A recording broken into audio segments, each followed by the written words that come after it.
tanam nan bapucua pelihara nan banyau. Iko dalam artinya. Assalamualaikum warahmatullahi wabarakatuh. Salah satu kearifan di Minangkabau adalah apa yang patatah atau petitih yang disampaikan di orang-orang tua kita, tanam nan bapucua pelihara nan banyau. Iko dalam artinya. Kemudian menjaga lingkungan dan menjaga kelestarian dan pangan anak kemanakan itu sudah diajar dan diajarkan oleh nan tua-tua.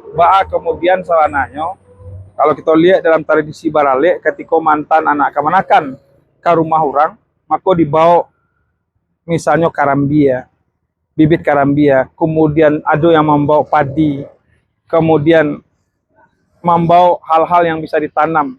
Dan ikut tradisi kemudian awal memahami membawa karambia ya untuk Barale. Padahal kalau kita lihat yang dibawa di beberapa negari kearifan lokalnya adalah bibit karambia, anak karambia yang dibibit agar ditanam. Sehingga karambia-karambia yang kita nikmati hari ini mungkin dulu karena kearifan yang ditanam oleh tua-tua terdahulu. Termasuk bibit padi yang dibawa agar ditanam. Artinya apa? Sudah susunan adat itu diagih dengan tua-tua yang kita terima waris nambah jawe, tutua nambah donga. Yang persoalannya adalah kita hanya kemudian Barale itu hanya menganggap mantan bareh, mantan karambia itu hanya untuk Barale, bukan. Kalau kita turunan kearifan-kearifan orang tua, bahwasanya tanam nan bapucuk pelihara nan banyau, insya Allah tidak akan ada anak kemanakan kita yang susah hidupnya. Karena kalau misalnya kalau karambia 10.000 kini, kalau 5 batang aja ditanam, ya ditanam oleh anak kemanakan, ketika kemudian bisa untuk biayanya sekolah. Karena ambo baca cerita jo masyarakat yang punya batang karambia atau batang pohon kelapa, dengan 10 batang karambia, dia bisa menyekolahkan anaknya.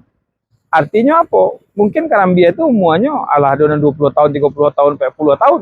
Kalau buah aja 200 butir atau buah setahun, kalau harganya 10.000 kini, artinya 2 juta. Artinya lah bisa menyengolahan anak. Atau ada yang mengecet lebih 200 butir dalam sekali berbuah. Itu ambo yakin patatah patatitiah dan tutua yang diagih dan tua-tua itu sudah dalam kajian yang luar biasa. Kearifan-kearifan hidup inilah yang kemudian yang harus kita hidupkan kembali, bahwa seluruh anak kemanakan yang menikah itu diantan menanam dan menanam pohon atau menanam hal yang tanaman produktif. Dan di beberapa negari sudah ada yang menciptakan itu. Walaupun kemudian ada pertanyaan, kami tidak punya tanah Pak KW. Ini kan bisa dicarikan model-modelnya. Ambo yakin kita di negari-negari agak setumpak atau sabidang masih ada tanah-tanah kaum atau tanah suku atau tanah wilayah yang bisa kita tanam karambi atau jenis tanam yang produktif untuk anak cucu kemudian hari. Yuk, ambo yakin kearifan lokal itu tidak hanya sekedar kata-kata dan petatah petitih, tapi sudah dipraktekkan dengan tutu hingga kita menarikan. Assalamualaikum warahmatullahi wabarakatuh.